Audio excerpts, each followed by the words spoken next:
Om Shri Sai Ram. We offer our most loving pranams at Bhagwan's lotus feet. Dear listeners, at the very outset, a very happy birthday to each one of you. It gives us immense pleasure to join all of you on this most joyous occasion on Swami's birthday. All of us Swami's devotees have a long list of things to be grateful for. Well, right on top of that list is this particular day. We have to be grateful for the 23rd of November because it was on this day Bhagwan chose to come to all of us in this most beautiful and enchanting form. I'm reminded of a beautiful quote that Aurobindo writes in his seminal work, Savitri. And I think that beautifully captures this day for all of us. And it goes, "The all-containing was contained in form. Oneness was carved into units measurable. The limitless built into a cosmic sum. Unending space beaten into a curve. Indivisible time into small minutes cut. The infinitesimal mass to keep secure. The mystery of the formless cast into form." Wow. So I think what a beautiful way of describing that formless supreme coming in a form so beautiful, so very attractive. And I often think that Swami really had to choose a form so beautiful so that our minds that are so much given to distractions had to be distracted from the world and had to be attracted to this supreme love that he is. And we cannot be grateful enough.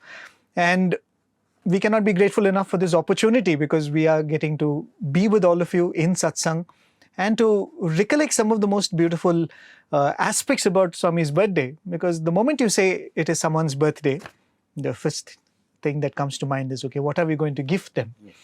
And Swami would say that he is someone who has come with the resolve that the hand will stretch only to give and never to receive.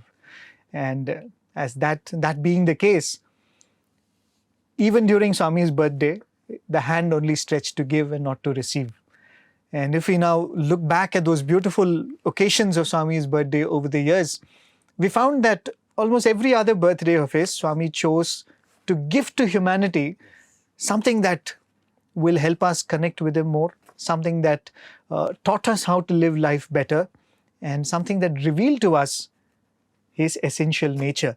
And dear listeners and viewers, what we're going to be doing today, Bishu and myself, we are going to go back into the memory lane and cull out some of these beautiful gems.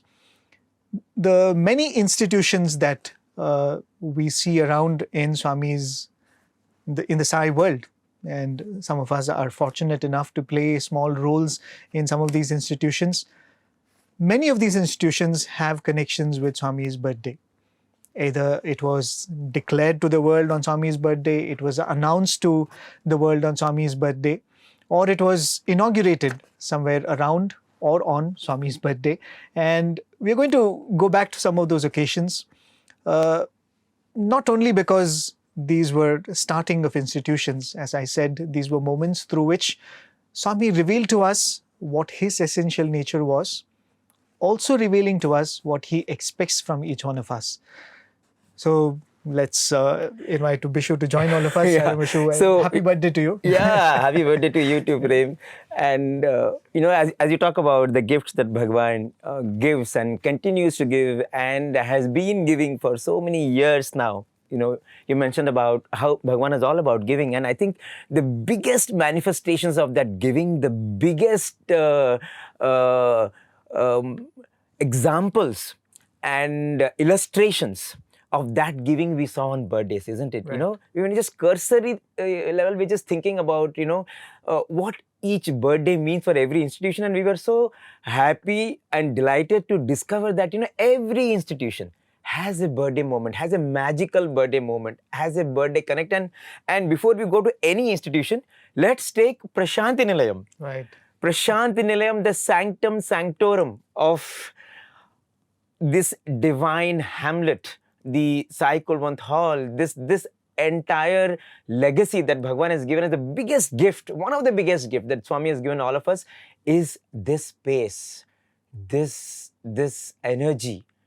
Even today, whenever anybody comes to Prasanthi Nilayam, we have had the opportunity now, especially during birthdays, to, see many new people coming to Prasanthi Nilayam and people, of eminence, people, especially musicians, and I'm always in awe at how someone comes to this space and they have just entered this space. They have not even gone to Sai Kulwant Hall, or they have not even stepped into the mandir, but they all say that there is an energy here. Even yesterday there was this beautiful concert of Rajesh Vaidya sir, and he's coming for the first time. The drummer who is also here for the first time, and he's saying, oh my God, there is some energy here.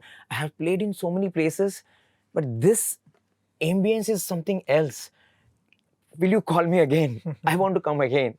We have performed at so many places. They are all commercial places. Don't just compare.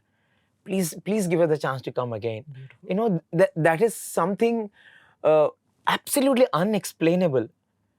And I think for all of us, this gift of prashanti that Swami has given is the mother of all the gifts. And when you look at Prashanti Nilayam, the birthday of Bhagawan is on November 23rd. Right. The birthday of Prashanti Nilayam is also on November 23rd. And today, as we record this satsang, it is November 23rd, 2023. We'll celebrate Swami's 98th birthday. This is a Thursday. This year, it's a Thursday. And November 23rd, 1950, when Bhagawan gifted Prashanti Nilayam to all of us, was also a Thursday. Beautiful. And it is a Kartika Chaturdasi. And Bhagawan on that day did something very beautiful. There was a big procession. So Swami was to come in the procession from the Pata Mandir, from the old Mandir to the new Mandir. And just like now we had the Rathotsavam, and we are taking Bhagavan in the chariots, those were the early years of the procession, and people had the opportunity to carry Bhagavan on their shoulders in these beautiful palanquins. And so Swami is coming from the old Mandir, and flower bedecked palanquin and chariot. And one thing that Swami was constantly doing as he was coming was, Swami would take flowers, that were offered to him, and he would just sprinkle on the devotees. And when you read the description of those processions, people were walking, facing Swami and walking backwards. And they would always see that Swami would be so concerned about them. Swami would tell, no, there is a bush here, there is a ledge here, be careful. So, and for people, to receive that instruction from Bhagavan, it's like your focus is only on Swami. And Swami said, if your focus is only on me, I will look after the world. Don't worry, nothing will ever happen to you, And so they are all carrying Bhagavan and just their eyes fixed on Bhagavan. And Swami is sweetening that day by showering these petals. And these petals, as they fall, they don't fall as petals. Mid-air, these petals turn into candies, into chains, into lockets, into raisins, into nuts, different things. And so every time the petal fell on a person's palm, it had turned into something that person will cherish.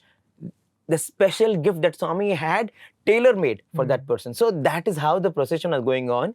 November 23rd morning, 1950. The procession is just about to reach what now we call Sai Kulwant Hall, the Prashanti Mandir. And Swami says, stop. And there's a long pause. And Swami takes a huge heap now of flowers and he showers it on everyone. And this time, as these petals fall, they all turn into one object. They turn into a pendant. On one side is Bhagavan's image as he looked then. And on the other side was a message.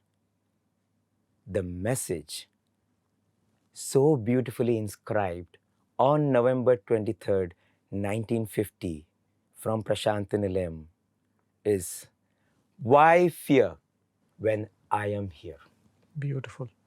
When you think about it, Bhagavan is gifting Prashanti Nilayam to the whole world, and he's gifting this message.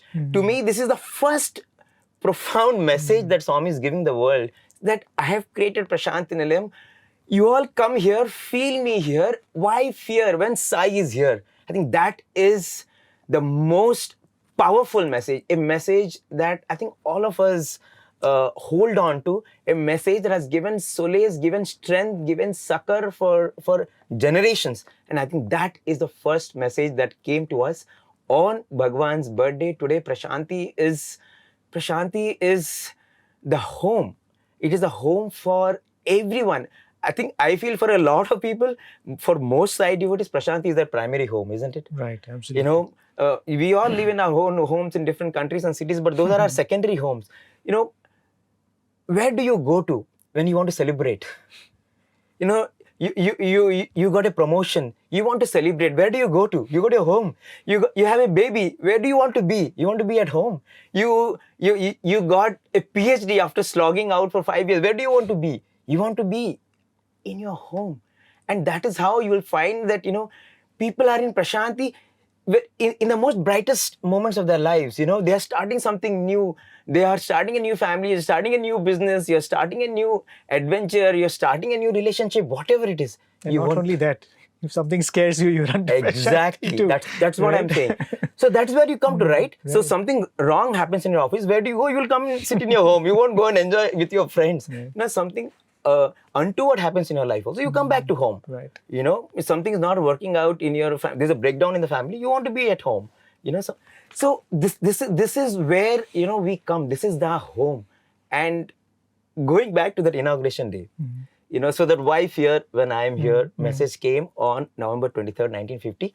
And on the next day, November 24th, something very, very interesting happened. In fact, on that year, 1950, the celebration was for 10 days. Wow.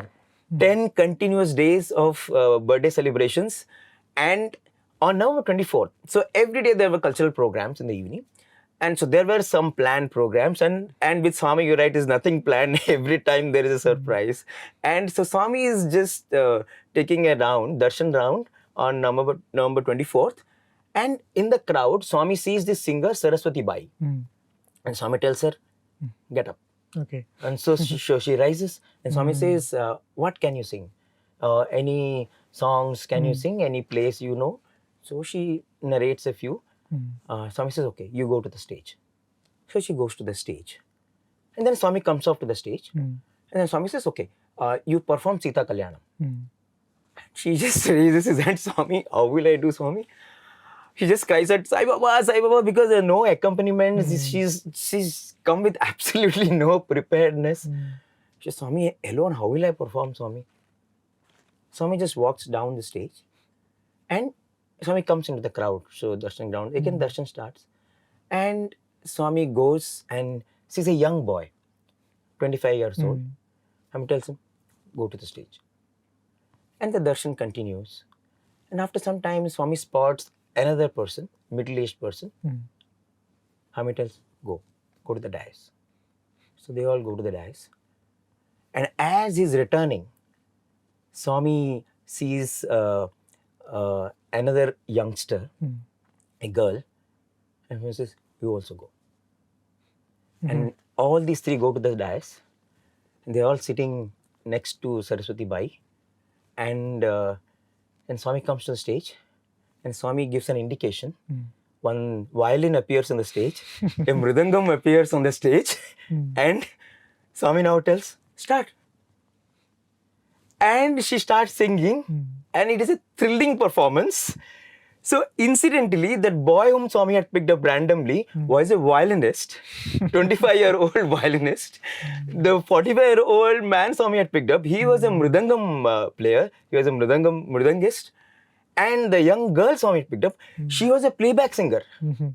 So all of them, impromptu, surprise performance. I mean, that is how the birthdays were. In fact, I think all of us can relate to it. And how many times we have seen, you know, somebody just in the crowd, Parveen Sultana ji is there, Dana Gillespie is there, and Swami will go to the stage and perform.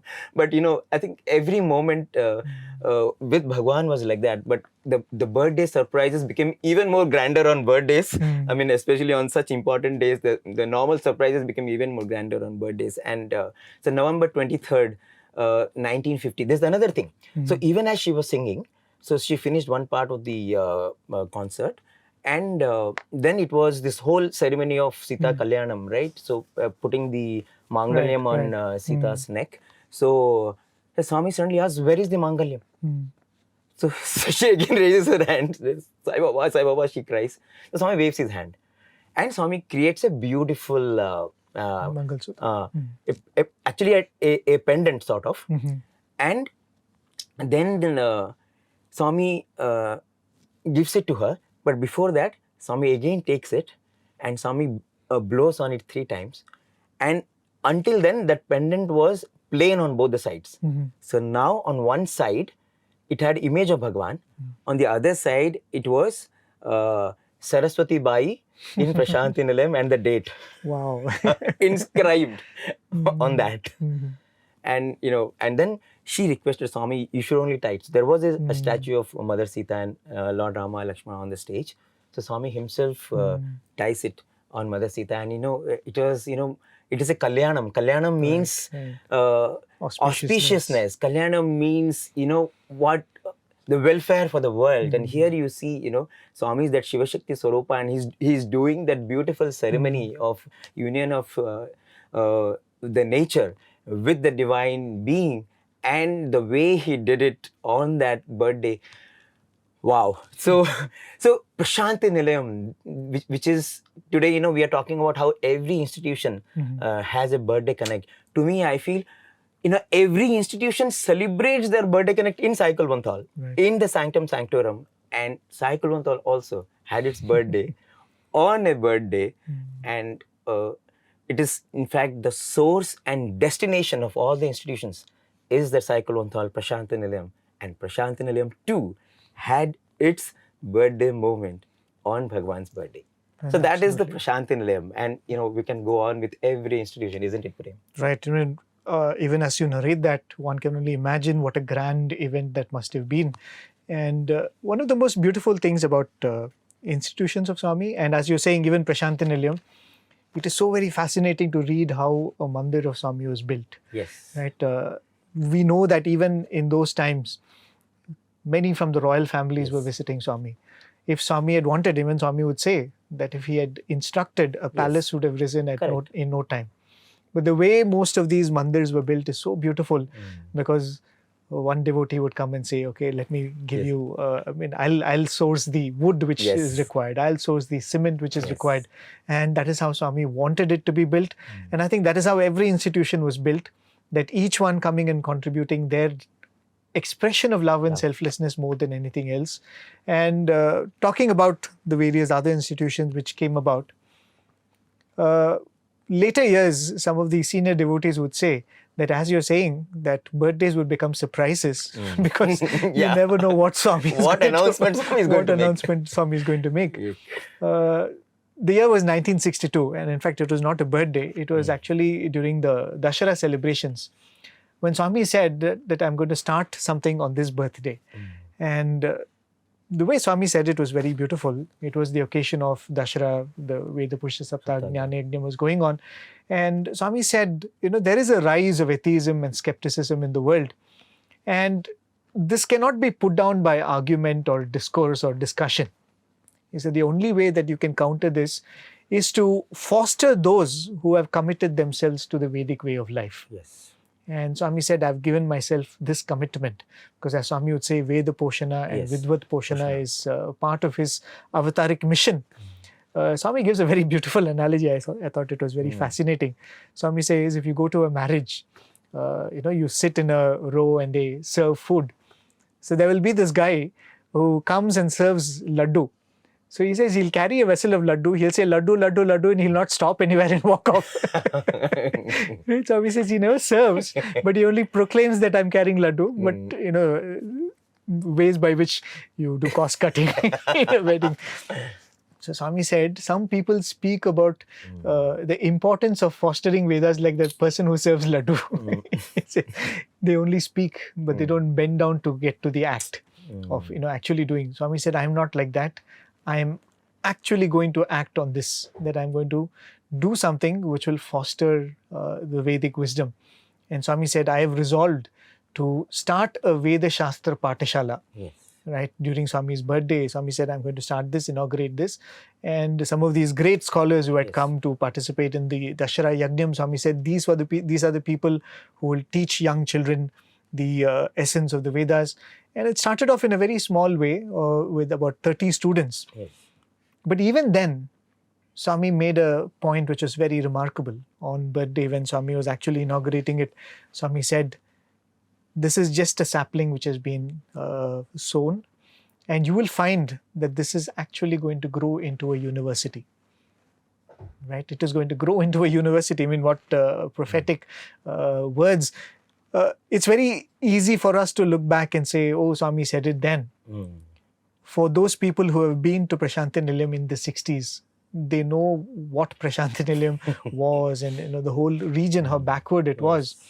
For Swami to make a declaration that this is going to become a university, and not merely a university. He said this mission that has been started here is going to sprout in different parts of the world. Well, today we know that there are Atirudra Yajnams happening in Russia, and people doing Japan. Japan and Croatia and the Latin American countries. Swami's devotees taking the Vedic Veda chanting to all of these places. It all started in 1962 on Swami's birthday, when Swami said, I am beginning this Veda Shastra Patashala. And very interesting to know that a lot of things that happen in Prasanthi Nilayam today actually had its source in that Veda Patashala. Those 30 boys, which later became 60 and 100 and so on, which was there for a few years. After that, in fact, Swami made it very clear that to ensure that Vedic studies and Vedic wisdom spreads, it cannot be an exclusive study. It has to be part of secular education. And I think that is how it again grew into this mammoth educational mission that Swami has gifted all of us with.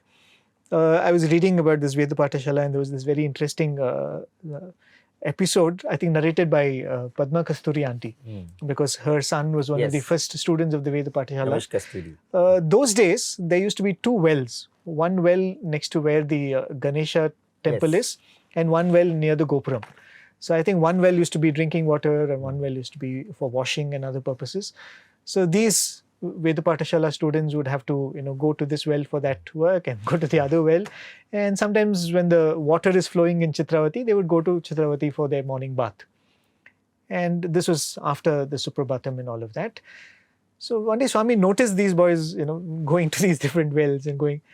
Then Swami made a suggestion, and Swami also noticed that they would come back from Chitravati singing bhajans, right, just to keep themselves in Swami's thoughts.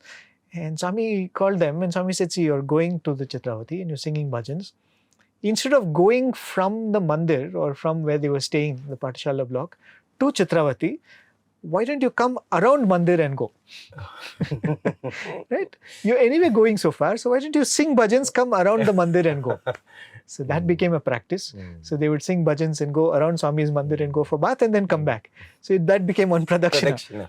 Then Swami said, okay, you're doing bhajans, why not some of you chant Vedam and go?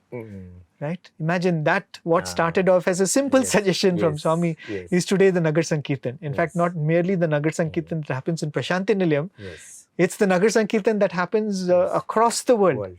Right? In so many places in the world that Nagar Sankirtan tradition is still continuing. Many of the dramas that Swami staged with the university students, the Radha Bhakti drama, which is very, very famous, the Markandeya drama, the drama on Sakubai, Lord Shiva, many, many dramas which Swami had personally penned and composed the songs for, were initially staged by the Veda Patshala boys. Swami would take them to different cities and may have them perform these. And in fact, those few years gave the glimpse of what Swami was going to invest in the youth of this country. The time and energy, and time and energy is actually a very small way of putting it, because Swami was going to invest himself into the future of scores of youngsters, and how that is going to impact the future of this, not only this country but the whole world. Because as I said, that was the beginning of the educational mission in a way. So 1962 birthday was how Swami started off this Veda Shastra Patashala. And from there, we probably will have to go to another birthday to talk about how this grew into a mammoth tree. Yeah, I mean, as you mentioned, Swami said on that occasion that this will grow into a university. Right. And, in our own limited thinking, obviously, a lot of people thought that it will become a great Vedic university. Vedic university. But only later you realize that Swami always wanted that blend, because that is what is most suited for the times, So he wanted that blend of secular and spiritual, and that is how. So, but as you said, the way Swami wanted to nurture the students, that whole process had started. So same in the Gurukula tradition, teachers living with the students doing everything on their own, the students having all-round development. Even as you're talking about this Nagar Sankirtan, I was reminded also of how Suprabhatam, even the Suprabhatam which is being chanted, it was Swami who used to call all the Veda Pathshala students, and he made them chant the Suprabhatam for days together, months together actually in his room. Until they perfected it. And then on a auspicious Shivaratri day, Swami started this singing of Suprabhatam in the morning. It was the Veda Pathshala boys who started the Suprabhatam in Prashanti Nilayam. So, as you said, Swami gave himself to the students, and he wanted them to be that leader. He wanted them to be the change agents. He wanted them to be the torchbearers of this mission. And so that is how, slowly the colleges happened. And in 1981, again, on a birthday, Swami's 56th birthday, 1981, Swami announces the unfurling of the Sri Sathya Sai Institute of Higher Learning. And on that day, Swami says that I know there are 108 universities in the country already. This is the 109th university, but this is going to be distinct from the rest. It will be unique. Swami says, today I am inaugurating this. A sapling has been planted. The roots of this sapling, Swami says, are the students. This tree will grow into a majestic tree which will provide peace, will provide shelter, will provide security to hundreds and thousands. And Swami said, for that, the roots have to be strong. The students, which are the roots, have to be firm. And Swami said, because that is where everything lies, that is where I am going to focus my attention. I am going to ensure that the roots are strong. I am going to personally water these roots. And that is how, as you said, Swami gave himself to the students, and as he has told so many times, I don't have any other property. For me, my property is these youngsters. And so even as Swami did the watering, as we know how, the master gardener that he was, and he continued to, culture the body, mind and soul in so many ways, he also gave opportunities to so many to become part of this mission. So many had the chance to be little instruments in the hands of the master gardener. And as you were reading about Aurobindo, in the beginning, I could not but think about the first vice chancellor of Sri Sathya Sai Institute of Higher Learning, Professor Vinayak Krishna Gokak. And he was a scholar. He was someone who was very, very devoted to Aurobindo. He had read all literature of Aurobindo and the Mata, and he was deeply into that philosophy. He was a big thinker. And in 1965, he is in Hyderabad, and he hears about Bhagawan, but he was not so much into anybody else, because for him, Aurobindo was everything. And Mr. Burgal Ramakrishna Rao, who was the governor of Kerala and Uttar Pradesh, and we know how ardent devotee of Bhagawan. So he invited him to give a talk in the Prashanti Vidwan Mahasabha. Okay. So we are talking about the 60s. Right. Swami had started this Veda Poshana. Swami used to, even as Bhagawan started the Veda Patashala, Swami used to conduct this Prashanti Vidwan Mahasabhas in different cities. All over Andhra. I think in so many cities, Swami had this program where eminent speakers spoke. And and he was known. Gokak sir was known for his eloquence, known for his knowledge of Indian scriptures, and so he was asked to give a talk, and so he accepted that. And he says, on that occasion, as he started speaking in Bhagawan's presence, he felt an expansion of his consciousness. And that continued. He was speaking and he was feeling this this very unique experience that he is, this whole being is having such a very, very unique, expansive experience. And he says by the time he ended his talk, he felt that a divine presence had entered. Wow. And he felt so complete. All the void that was there in his heart had disappeared. There was a void in his heart after Aurobindo left the mortal coil. Master Aurobindo left in 1950, and he was so devoted to Aurobindo. And there was always that pang. And on that day, he felt absolutely complete. And Bhagawan, he started visiting Bhagawan often. Bhagawan started also going to their home. So on one occasion, in his Bangalore home, Swami had gone to their home. And many times we hear when these stories of Swami visiting someone's home, you will hear that Swami will first go to the puja room. Right. Always to the puja room. So straight Swami, and it was again an unannounced visit, like most Swami's visits. And Swami stepped into the house and went straight to the shrine. And he was feeling very diffident because he had not prepared the shrine. The shrine had a huge portrait of Aurobindo. And there was only a small picture of Bhagawan on one corner. And so he was feeling very sort of ashamed. He said, I should have had a big photo of Bhagawan. Swami didn't tell me. And what will Swami feel? He had all these at that time, these feelings in his heart. And so Swami goes straight there to the shrine. And there is a flower that has fallen from one of the photos. And Swami picks one of those flowers. And Swami takes this flower and puts it right on the top of Aurobindo's photo. And for him, that was it. From then on, the clarity, the conviction that he got was so solid that he moved on to now delving deeper into Sai literature. So now with that extensive knowledge and command over English and philosophy, reading Aurobindo's literature, now he came to Sai literature, and you can only imagine his joy as he was discovering Bhagawan's wisdom.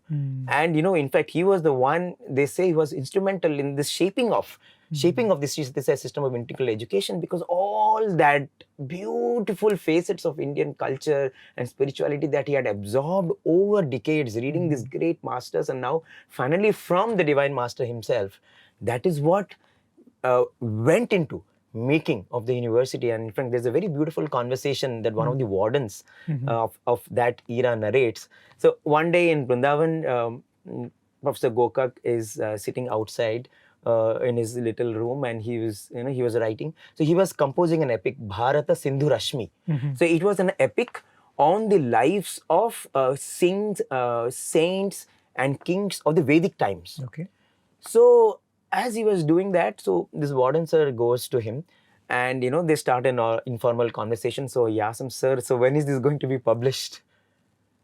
And Professor Gokak just looks at him and he says, you sit. And it was evening time. Already, it was getting dark. So he tells him, what do you see on the top? And he says, I see the stars. Stars, okay. Twinkling stars.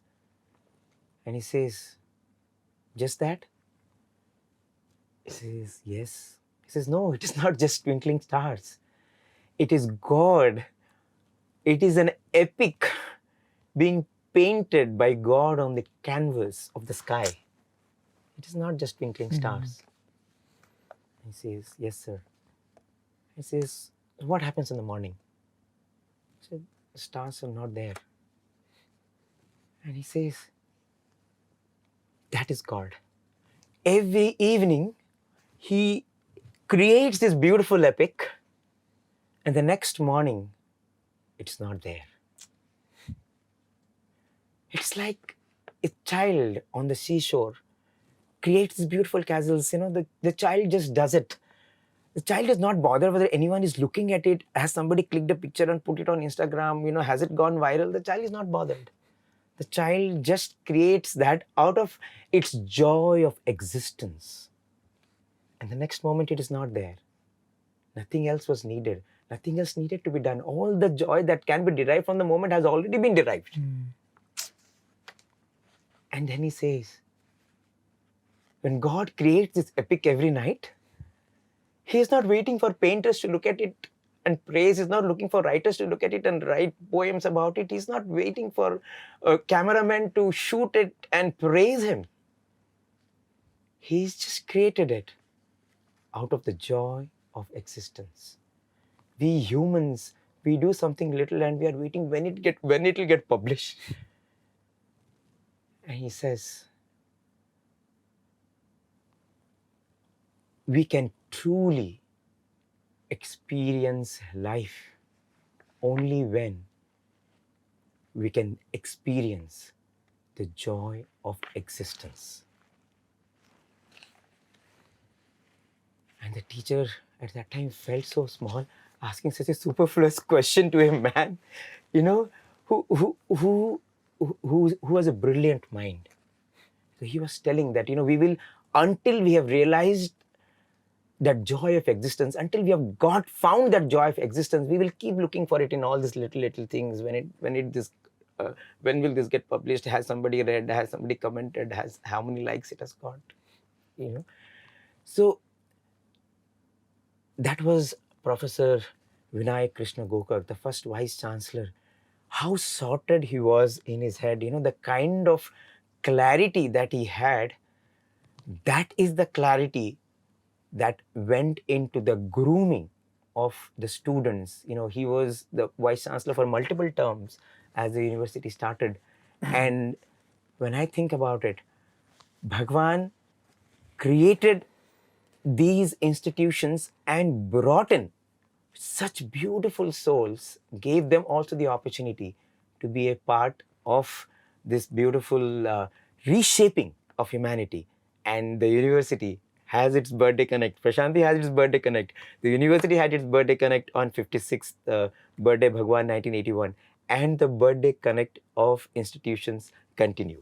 Absolutely, because as you were saying, so many thoughts come. How Swami nurtured the students. In fact, one of the things that Swami said was, if you want to nurture a plant, you have to water the roots. And the roots are the students, right? The fruit that you will see will be the transformation that happens in the society at large because of these students. I remember a very simple but beautiful episode narrated by a former student who studied in the Arts and Science College. So we have not yet come to the university. He comes from a humble background. I think he was from the town of Anantapur. So he did all his schooling in Telugu medium, but a brilliant student nevertheless. He had got a few double promotions, which were a thing in those days. And as a youngster, he had come and joined Swami's college for the PUC, the pre-university course. So one day Swami comes up to him and Swami asks, how are you doing? And how are you finding the classes? So this boy very hesitantly, he tells Swami, I'm not able to follow what is being taught in the class because they're all speaking in English and my English is not all that good. And Swami says, is that so? Who are your teachers? Swami asks him. So you can't not answer that question. So very hesitantly, he names a few teachers. And Swami says, okay, two of these teachers, they come from outside. So it would not be appropriate for me to say anything. But this third teacher, I can tell, because he was a teacher who was a Swami student who had become a teacher. Then Swami looked back and Swami called for him. And Swami said, what is the point if you're going to take class like a tape recorder? Right? You record something and then you come and play it here. Isn't it your duty to ensure that the students understand what you're saying? And then Swami said, see, this boy is saying that your teaching is too fast and he's not able to follow it. Now, this boy was actually, he was a bit scared what was going to happen, because it would appear like he has complained about the teacher to Swami, right? And he was wondering what are going to be the repercussions of this. So he was paranoid about the whole thing. But then he said this teacher took it so sportively that there was a flaw in the way he was carrying out a duty of his, which is after all an offering of his to Swami. And Swami was telling him how to make it better. So he says he went back, and of course his approach to teaching changed. And then this was also, Swami also called the head of the department of that subject. And Swami said, see, this is what the boy is saying. Shouldn't you do something about it? So the whole department came together and they said, okay, what are the other problems that the students might be having? And they called the teachers who were living in the hostel and said, can you take classes in the evening for the students? And the other classmates of his realized that, okay, this is a student who is not able to follow the language. So there was a student who came and told him that, you should start writing letters to your father in English. So this boy would write letters to his father in English, and this boy would check and say that these are the mistakes. Wow. You have to get better at this. So he says he started off his career, as a first year pre-university as a second class student. By the time he came to his second PUC, he got a first class. When he came to BCom, he became a consistently first class. And by the time he graduated, he was a university rank holder. Wow. Rank holder. Right? Awesome. Bangalore University rank holder, which is like thousands of students write. Awesome. And he said that, this is not merely Swami coming and blessing you. This is Swami's love that was showered through everybody around and that nurturing you. And when you think of it, when you water a plant, you can't ensure that you pour water right into the roots, right? You pour water even to the soil around. And that soil nourishes the root. And when you look at the whole setup that Swami has done through the university, I think that's what it is. Each one of us are those roots. And we were not merely getting water directly from Swami, but he was watering even the people around. He was showering his love to the people around, and they were in return giving it to you and allowing you to grow. And as you were saying about how Swami has so beautifully chosen different people to come and play these important roles in these institutions. I mean, I'm reminded of the narration of Mr. Abdul Razak Korbu. Right? He was actually not a faculty, but a visiting faculty. So the university had, I think, put out invitations for visiting faculties in various fields for various subjects. So I think he was I don't remember, costing professor or something. So he had also applied. But then after he had applied, he got to know that for the same visiting faculty post, there were applications from universities around the world, right? Professors from Oxford and Cambridge had applied for the same thing. He said, there is no way I'm going to be selected for this. And he said, I just got ahead of myself. I thought Swami would give me this opportunity to serve him. But to his surprise, he has been given a call. He says, you've been selected to be the visiting faculty. So then he comes and he starts taking classes. And then when he has the opportunity to speak to somebody in the administration, now how did you pick me, right? I know that there were so many eminent people who had applied for this. So they said, okay, we'll let you know how it happened. They said, we got thousands of applications for these, I think 12 subjects, or I don't know exactly 10 or 12 subjects for which they needed visiting faculty. So there was no way they were going to be able to make the selection. So they went to Swami and they said, Swami, this is what it is. What are we going to do? Swami said, okay, I will come to the administrative block. You lay out all the applications right on the table. And Swami actually came and picked out 12 application forms. And Swami gave it. It was 12 different subjects that they needed. And those 12 people were handpicked by Swami. Awesome. Right? So on one hand, someone of eminence and merit was being given this opportunity. On the other hand, it was also a reminder that it's not merit, right? It is not excellence, but it was something more that Swami was looking for in the individuals who will be nurturing these institutions. And talking about Swami coming to the ad block, yes, the administrative block also shares a birthday moment because it was in the year 1982. that the administrative block was inaugurated by Swami. In fact, it was completely designed by Swami. The architecture was designed by Swami. And even today, if we go to the administrative block, we will be told that this was placed here by Swami. This painting, Swami wanted it to be here. This table, Swami said it should be here. This chair, Swami wanted it to be here. It is, I mean, how very fortunate we are that we are living in this Prashanthi Nilayam, where we can say that everything has been manicured and chosen by Swami in that way.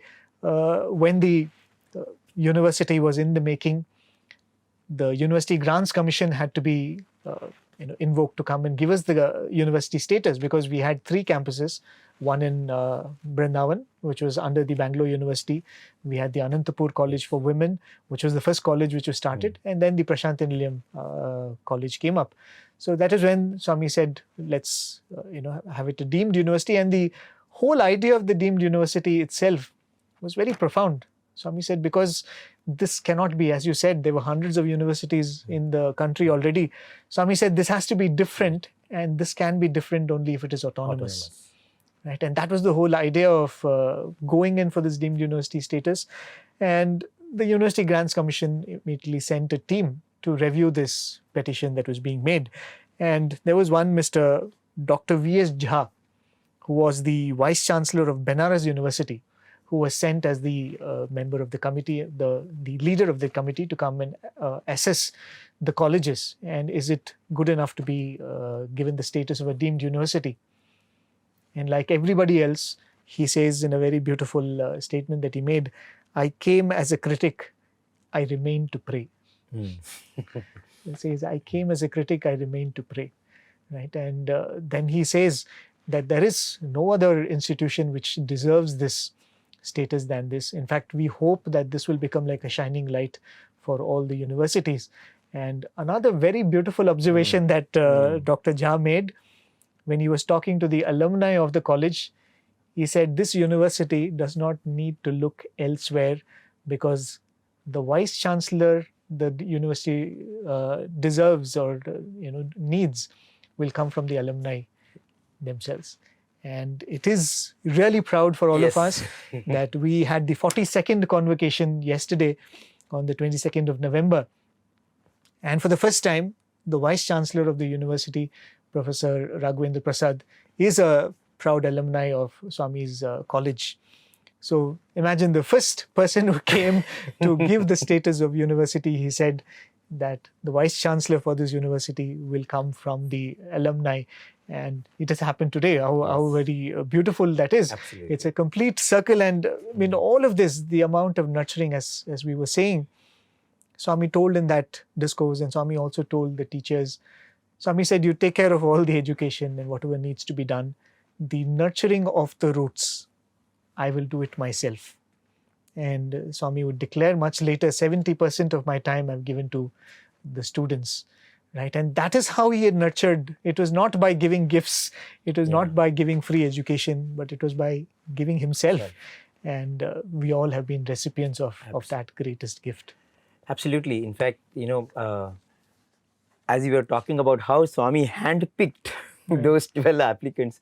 In fact, you take the stories of anyone, who were part of Bhagawan's mission in those days or even now. I think that story continues. But we talked about the first Vice Chancellor, and now how the current Vice Chancellor also is an alumni. If you go back to the story of the first registrar of the university, Chakravarti Sir, Shri K. Chakravarti, who is currently the Chancellor of our university.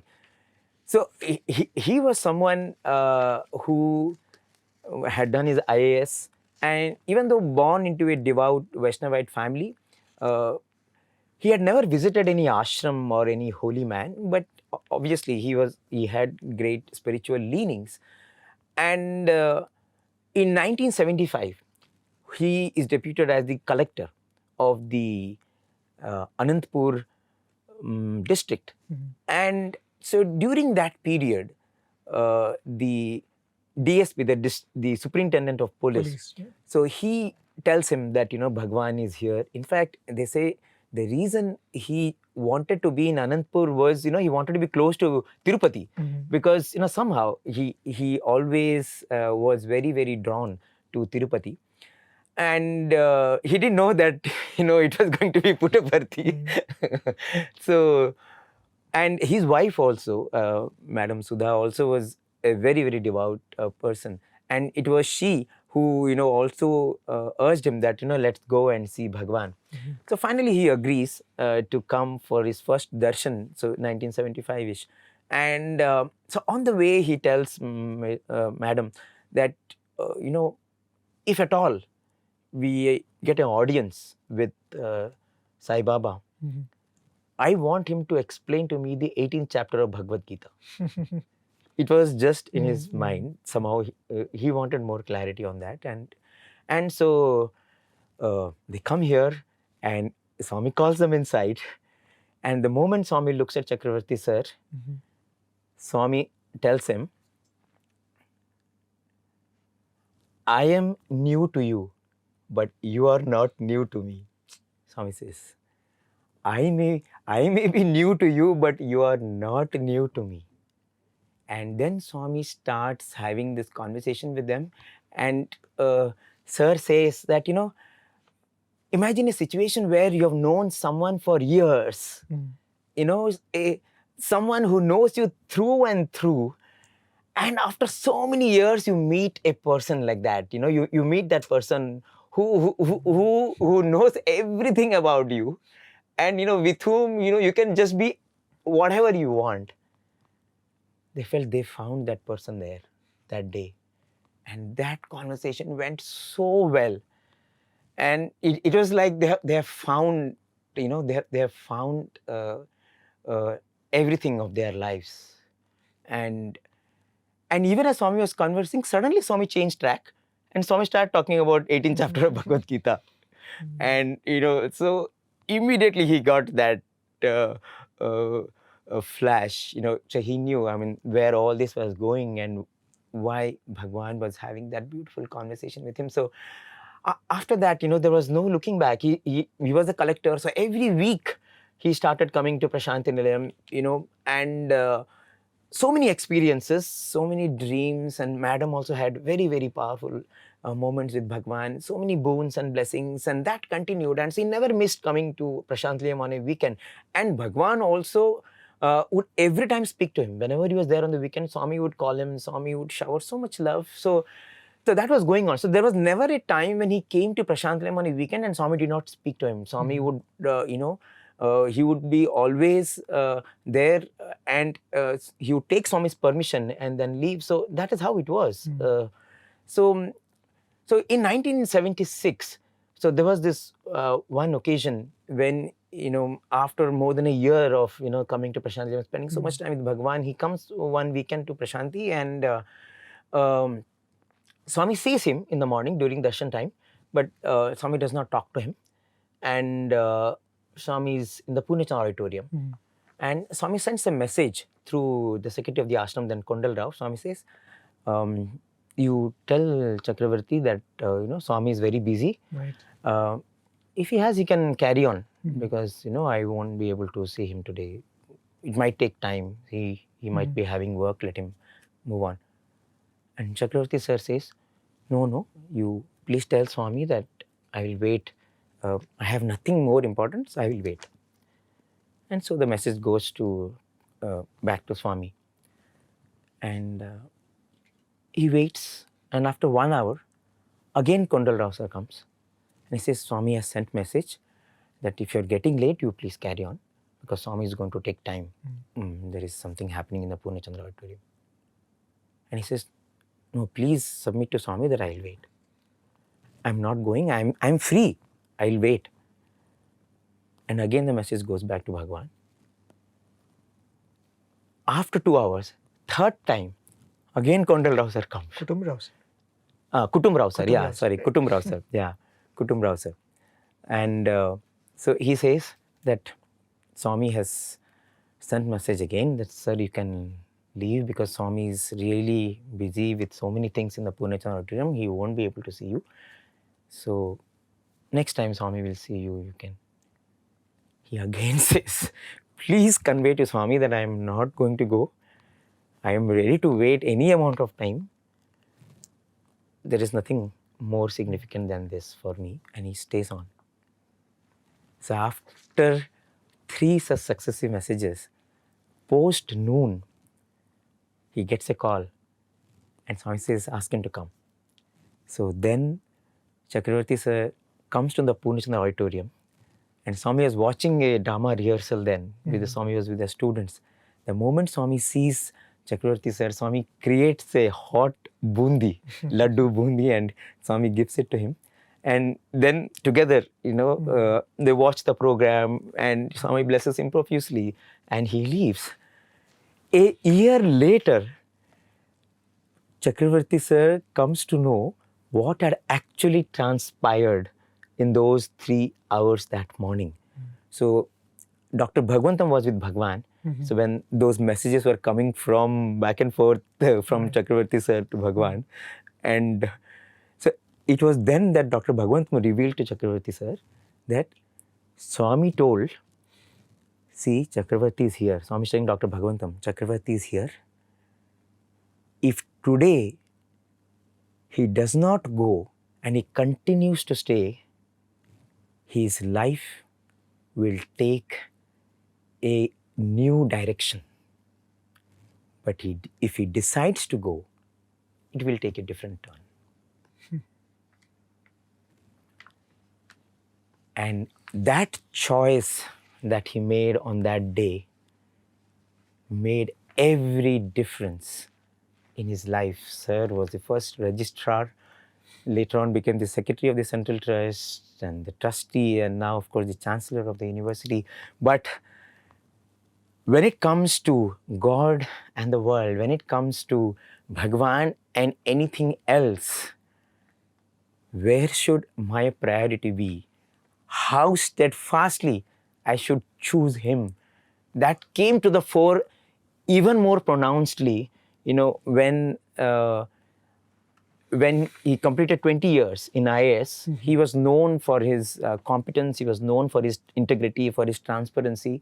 And, he came to Bhagavan. He said, Swami, I have completed 20 years in IAS. He was in mid 40s, And he said, Swami, if you give an opportunity, I want to retire.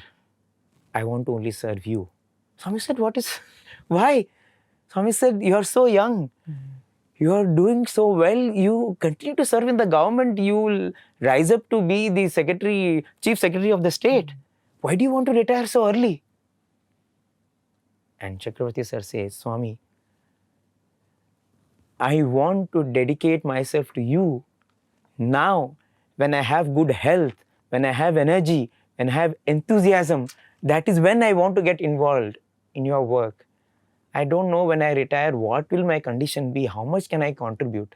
Please give me the chance now. And Swami just blesses him, does not tell anything. This is 1980. 1981, July, Bhagavan suddenly calls for him. That is when the initial stages of forming the rules of the deemed university had started. And Swami wanted him to be part of that committee which shaped the procedures and the systems that came into being when Bhagavan inaugurated the university, and Bhagavan gave him the chance and the honor of being the first registrar of Sri Sathya Sai Institute of Higher Learning. The choice that he made, the choice that we should make, the choice that Swami makes, everything is so clear. It all boils down to where our priority should be, where our focus should be. And through all these beautiful people that Bhagavan brought, that gardening mission of Swami continued. And the master gardener continues to pick his students, continues to pick the people who will be with the students and guide the students. And talking about all these birthday moments, dear listeners, as we said, there is so much more to every institution here. In fact, the General Hospital has a connection with Swami's birthday. The Super Speciality Hospital here at Prashanti, we know, has a connection with Swami's birthday. The water projects, of course, the planetarium, the Sarvadharma Stupa, the Gopuram, Vidya Vahini, and our own media center. The media center, of course, Radio Sai also has a birthday connect. But we just brought out a few of these beautiful moments on this wonderful occasion of Swami's birthday so that we can recollect all of these. But what's more important than to celebrate Swami's birthday? I remember in one of Swami's discourses during Swami's birthday celebrations, Swami makes this statement, almost to the point of saying that, aren't you too small to celebrate the avatar? Right? I mean, what is our intellect and what is our capacity to be able to celebrate the avatar? Swami said, celebrate instead the birth of my message in your mind. Swami said, that is the birthday I want you to celebrate. And I want you to celebrate the message of mine growing in your mind and celebrate the milestones of that growth. Yes. Right? What a beautiful and profound wake-up call to each one of us. Yes, it gives us so much joy in celebrating Swami's birthday, and why not? It is one of the most happiest occasions in our lives. Yes. Definitely we need to celebrate Swami's birthday, wear the most festive of clothes, let the festivities always be there. But the most profound lesson of what Swami as the whole thing has been brought about. Every institution has been built for that purpose. Every occasion that Swami created was for that purpose. Every single moment of time that Swami spent with each one of us was for that purpose. So that his message can have its birthday in our minds and grow in such a manner that we are not different from him. Right? I think that is the whole idea of Swami coming into our lives, isn't that? And as we said, there are many, many more birthday moments, maybe for another occasion. Yes, absolutely. As Prem is talking about how we should learn to expand our heart. I remember on, some other time we'll do the story of the hospital, but on the inauguration of the hospital, Swami says, if you want to give me a birthday gift, there's only one birthday gift that I want, and that is, please enlarge your heart. If you look at the hospital, it has these two arms, embracing everyone into it. Everyone says this is not a hospital, it is a palace, it is a temple, and all the institutions are temples, temple of healing, temple of learning, temple of education, everything is temple only. And Bhagawan wants, just like all these temples embody this spirit of large-heartedness, and that is the only gift that Swami said, if you want to give me that gift, and fearlessly, joyously, we should expand this beautiful heart that Bhagavan has given us. Every heart, Shri Sathya Sai ke saath, because in every heart there is Sai, in every heart there is no fear, because the first message of prashanti, first message that Bhagavan gave on the day Bhagavan gifted us prashanti was, why fear when I'm here? So every heart is full of joy, every heart has no fear, every heart knows that God is here, every heart knows that it is here only to be there for others. If we can cultivate, enlarge, and only make this feeling bigger and grander and glorious, I think there's nothing else that we need to do to make this birthday, our birthday, a more glorious one. Thank you so much for being with us. Swami willing, we'll continue this satsang, but it's really an honor to really be with you and share these beautiful, magical birthday moments of you, me, and everyone. Thank you so much. Sai Ram.